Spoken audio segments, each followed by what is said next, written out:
Everyone should be familiar with the phrase imitation is the sincerest form of flattery, and you see loads of games out there that have obviously been inspired by others.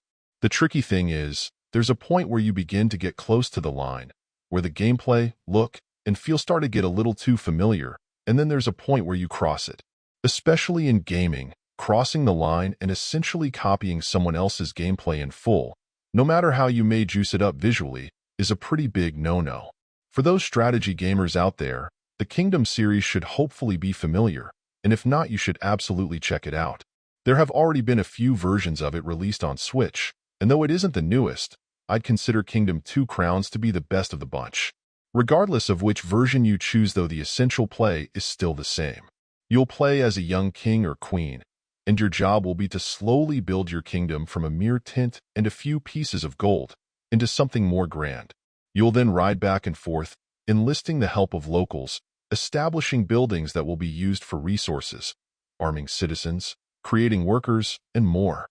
Every night you'll generally be beset by enemies determined to destroy you, testing your defenses. Depending on which game you're playing and your current stage, your goals will vary, but most of the time you'll set off to start over again, but starting wiser and better equipped each time. The problem with Monarchy is that even though it has a few elements of its own, simply far too much is exactly the same, just with a different overall look. Even small details down to the behavior of your horse are pretty well identical, and that made playing the game a challenge as I was constantly being reminded far too much of Kingdom, and it simply felt dirty playing it.